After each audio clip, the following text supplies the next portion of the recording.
اور ہم نے پھر آج میں پھر بھی گزارش کروں گا کہ اہل سنت والجماعت کا جو عقیدہ ہے یہ بڑا مضبوط عقیدہ ہے. میں کہتا ہوں میں بڑا تنگ بھی ہوں ان سے, سنیوں سے. میں کھلا آدمی ہوں, میں کوئی ڈرتا نہیں ہوں کسی سے. زندگی موت اللہ کے ہاتھ ہے, اللہ کے ہاتھ ہے, کوئی نہیں مار سکتا. جب اس کا حکم ہوگا تو مریں گے, ہے جی. تو اس لیے ڈر کوئی نہیں ہے, صرف یہ ہے کہ مجھے ان سے گلہ بھی بڑا ہے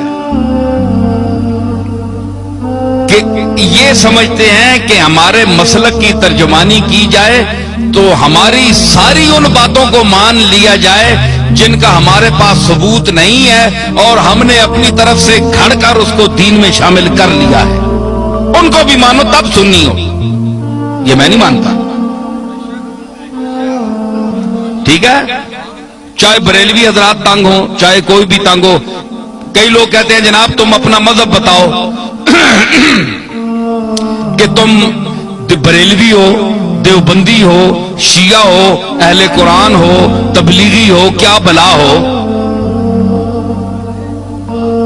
بھائی کبھی بریلویوں کی تعریف کرتے ہو, کبھی ان کو دھر لیتے ہو, کبھی دیوبندیوں کی تعریف کرتے ہو, کبھی ان کو دھر لیتے ہو, کبھی شیعہ کی تعریف کرتے ہو, کبھی ان کو دھر لیتے ہو. تم یہ چکر کیا ہے, تم ہو کیا؟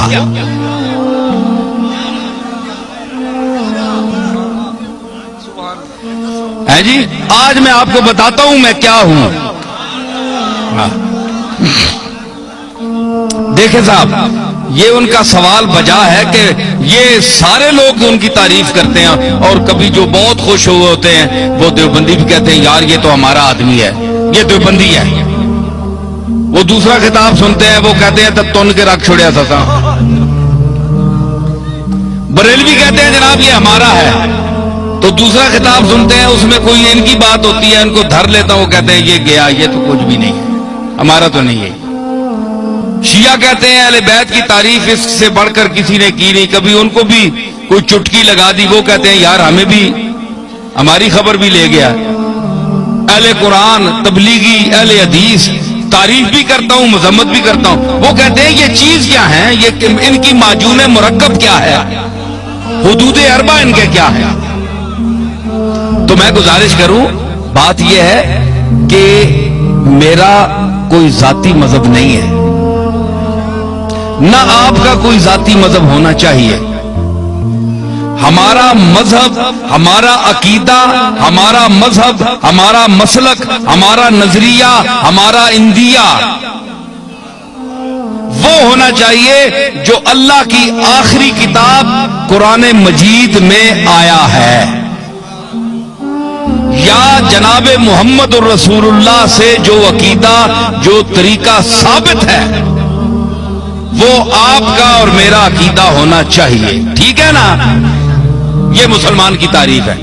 تو ہر یاد رکھیے کہ ہر مذہب میں, ہر مسلک میں افراط و تفریط ہے, یا کوئی کسی بات میں گھٹ جاتا ہے, بہت دالیوں لے ونن تے بعض جگہ وہ اتنی شدت کرتے ہیں کہ حد سے بڑھ جاتے ہیں. میانہ روی, حضور نے فرمایا خیر الامور اوسطھا, یہ آپ کا ایسا جملہ ہے کہ پوری کائنات کے ہر چیز پر اس کا اطلاق ہو سکتا ہے. پوری کائنات, ہر عمل, ہر نظریہ, ہر نقطہ, یہ سرکار مدینہ کا وہ ارشاد ہے. میں اس کی تعریف کروں کہ فرمایا کہ ہر چیز میں درمیانہ روی اختیار کرو, ہر چیز میں. آپ اس کو گھر جائیں, اپنے بال بچوں کے ساتھ, بیوی کے ساتھ, والدین کے ساتھ, محلے والوں کے ساتھ برتیں, اور حضور کے اس ارشاد مقدس کو آپ ذہن میں رکھیں کہ ہر چیز میں میانہ روی, نہ حد سے بڑھو نہ حد سے نیچے ہو, درمیان میں چلو. وہ کسی نے کہا نا کہ عزیز اتنا ہی رکھو کہ جی بہل جائے, عزیز اتنا ہی رکھو کہ جی بہل جائے, اب اس قدر بھی نہ چاہو کہ دم نکل جائے. ہر چیز کا ایک طریقہ ہوتا ہے اعتدال, درمیانہ روی. تو حضرت پیر میر علی شاہ صاحب کا کو اللہ نے علماء عصر میں امتیاز کیوں عطا فرمایا؟ دیوبندیوں نے کیوں ان کو مانا؟ شیعہ نے کیوں مانا؟ رد مرزائیت میں جب میرے دادا وہاں تشریف لے گئے تو سب نے مسلمہ طور پر آپ کو مقتدا اپنا کیوں مانا؟ آج کون سا پیر ہے پاکستان میں کہ جس کو تمام مسالک کے علماء اور مشائخ اکٹھے ہو کر اپنا پیشوا مانے؟ کوئی ہے آپ کے سامنے آیا؟ نہیں آیا، اس لیے کہ وہ خود معتدل نہیں ہے، وہ پارٹی کا بن گیا ہے، پارٹی کا ہو کر رہ گیا ہے۔ اس نے کہا کہ اگر میں شیعہ ہوں تو میں نے شیعہ کی حمایت کرنی ہے، چاہے شیعہ غلط ہے میں نے شیعہ کو ثابت کرنا ہے۔ دیوبندی ہے تو اس نے کہا میں نے دیوبندیوں کو ثابت کرنا ہے چاہے وہ غلط ہی کریں۔ بریلوی ہیں ان کو میں نے ثابت کرنا ہے چاہے غلط ہی کہیں، میں نے ان کی تائید کرنی ہے۔ پیر میر علی شاہ صاحب میں یہ خوبی تھی کہ اللہ نے ان کو علم وافر کے ساتھ عقل سلیم بھی عطا کی تھی، اور وہ میانہ روی اور اعتدال حضور کے اس ارشاد کو سامنے رکھتے ہوئے کہ خیر الامور اوسطھا، کہ ہر چیز میں میانہ روی اختیار کرو، حدوں نہ وتو تے حدوں لو بھی نہیں، تھلے بھی نہ ہو جو اے تکو نا اے ترکڑی تے تول لینا تولتے ہیں نا تے او جی وچ لوہا ہونا ہے، اساں تکنا ہے دکاندار پئیے ایتھے بالکل جس لے انج آ وجے نا سیدھا اس ویلے تولا جو برابر ہونا، انصاف ہے ترازو ہے۔ تے کئی جڑے او تے مولیاں نے پتھر مار چھوڑنے، مار کے میں تکنا رہا ہاں، مولیاں نے پتھر مار چھوڑا ہے یا ایویں سودے نہیں چمک دیتی تو پلڑا انج ہو گیا تو اسا جلدی جلدی پا دیتا، کیوں سرور تکنا ہونا ہے؟ ہاں اچھا، تو مطلب ہے کہ دھوکہ دے دیا، چکر دے دیا، تو مطلب یہ ہے کہ وہ سودا وہاں جاتا نہیں پورا، صرف ٹچ کر کے اس کو نیچے کر کے چکر دے کے چلے جاتے ہیں۔ لیکن جو سمجھدار گاہ کو اس کو پتہ ہے کہ جب یہ بالکل تول میں صحیح آئے گا نا، انصاف پہ آئے گا، نہ ادھر جھکاؤ ہوگا نہ ادھر ہوگا، تو پھر صحیح تلے گا۔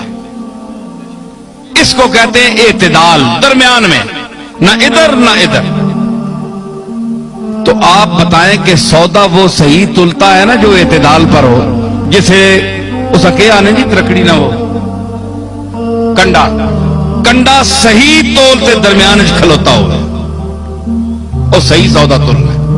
پیر میر علی شاہ صاحب کے میزان علم پر وہ کنڈا جو صحیح ہے اس پر ہر وہ سودا تلتا ہے، اور جو غلط ہو زائد ہو وہ ادھر ادھر ڈول بننا ہے، ختم ہو بننا ہے۔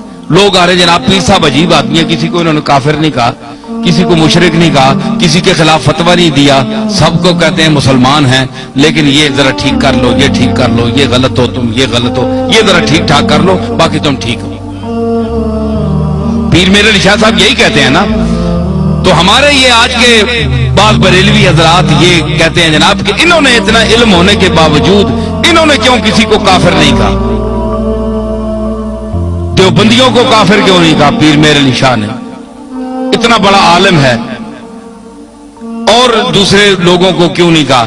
بھائی کوئی کفر کی بات سامنے آئے تو کافر کہیں، ان کی تصانیف آپ پڑھیں تو یہ اتفاق کے ساتھ بالاتفاق یہ بات جو ہے یہ آپ ذہن میں رکھیں کہ چاہے بریلوی ہو، چاہے دیوبندی ہو، شیعہ ہو، کوئی بھی ہو، اگر اس کے دل میں اس کے زبان سے ایسا جملہ نکلتا ہے جو رسول اللہ صلی اللہ تعالی علیہ وسلم کی گستاخی پر مبنی ہے، وہ حضور کو لوگوں کی نظروں سے گرانا چاہتا ہے، وہ دائرہ اسلام سے خارج ہے۔ ٹھیک ہے، باقی ہمارے بزرگوں کو نہ ماننے والا کافر نہیں ہوتا، ٹھیک ہے نا جی، ہمارے بزرگوں کو نہ مانے، کوئی داتا صاحب کو نہ مانے، وہ اللہ خود ہی منوا لے گا، وہ خود ہی پکڑے گا۔ اگر اللہ کے مقبولوں کے ساتھ کوئی زبان درازی کرتا ہے تو اللہ بڑا غیرت مند ہے، وہ نہیں چھوڑتا۔ اس نے کہا تھا بس تجربہ کر دیم دری دیر مکافات، با درد کشاں ہر کے در افتاد بر افتاد۔ حافظ نے کہا کہ ہم نے اس دائر مکافات میں بڑا تجربہ کیا ہے۔ یہ دائر مکافات ہے نا، بدلہ یہی مل جاتا ہے انسان کو، جو کسی کا حق دبائے، جو یتیموں کا مال کھائے، کتنے گیا شکیل؟ ٹھیک ہے خلیل، ٹھیک ہے نا؟ تو مطلب ہے آپ کے علاقوں میں بھی ایسی چیزیں ہیں کہ جو غریبوں کا مال کھاتے ہیں، یتیموں کا مال کھاتے ہیں، اور ان کے یتیم رشتہ دار جو ہیں وہ دوسروں کے مدرسوں میں پلتے ہیں جا کر. سمجھ آئی؟ تو یہ فرمایا کہ وہ لوگ یاکلون فی بطونہم الا النار، وہ کھاتے ہیں اپنے پیٹوں میں انگارے، بھر رہے ہیں انگارے، آگ کے انگارے، جو یتیم کا مال کھاتے ہیں. ٹھیک ہے نا؟ تو کہتے ہیں انہوں نے کیوں نہیں فتویٰ لگایا؟ بھائی فتویٰ انہوں کا دیکھیں، جو رسول اللہ کی گستاخی کرے گا، حضور کو کے متعلق، اور سب سے وہابیوں کے جو سربراہ ہیں، اپنا نہیں کیا نام ہے، ابن تیمیہ، وہ ان کے بھی جد اعلیٰ ہے، تو مطلب ہے عقیدے میں جد اعلیٰ ہے.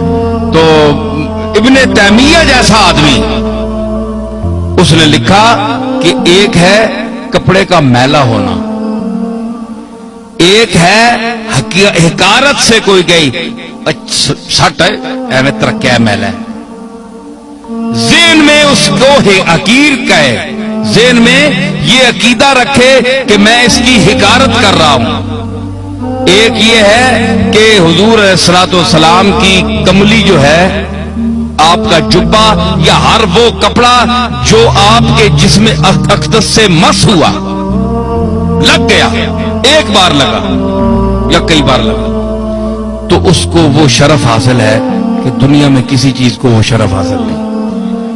ٹھیک ہے؟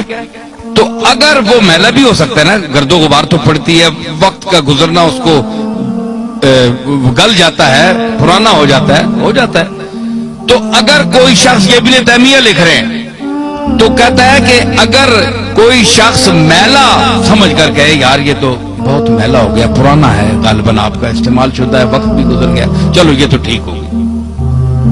اگر حضور کے کسی ملبوس کو، رومال کو، کسی چیز کو حقارت کا ذہن میں نیت رکھ کر یہ کہتا ہے چھوڑو یار یہ تو ہے ہی میلا، چھڑ دفع کرو، فرمایا ابن تیمیہ کہتے ہیں کہ وہ اسلام سے خارج ہو گیا، اس کا دین ایمان صاف، وہ دوبارہ جب تک کلمہ نہ پڑھے گا، توحید کا قائل نہیں ہوگا، اللہ سے معافی نہیں مانگے گا، وہ اسلام میں داخل نہیں ہو سکتا، کیونکہ اس نے جناب رسالت مآب کی ایک استعمال شدہ چیز کی توہین کی ہے، اور نیت میں توہین تھی.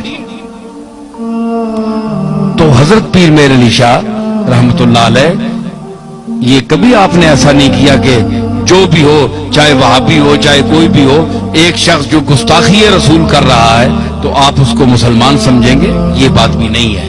لیکن یہ چھوٹے موٹے مسئلوں پر جو موریں اٹھی ہوئی ہیں جناب، یہ بھی کسی نے کیا، کوئی 11ویں کو نہیں مانتا جی وہ بھی کافر ہے، کوئی فلانی چیز کو نہیں مانتا وہ بھی کافر ہے، جو اذان کے پہلے الصلاۃ والسلام یا رسول اللہ نہیں پڑھتے یا اس کو منع کرتے ہیں وہ بھی کافر ہے. یہ کوئی بات نہیں ہے، یہ کوئی ایسی باتیں نہیں ہیں کہ آپ ان کو قطعیات میں سمجھیں اور اس وجہ سے اتنا اختلاف ڈالیں کہ ایک طرف کلاشنکوفیں آپ نے اٹھائی ہوئی ہیں، لڑائیاں ہو رہی ہیں، قتل و غارت ہو رہا ہے، تو یہ کیا فساد ہے؟ یہ کوئی چیزیں نہیں ہیں سوا ذات اللہ کے بعد حضور علیہ الصلوۃ والسلام کی ذات ہے.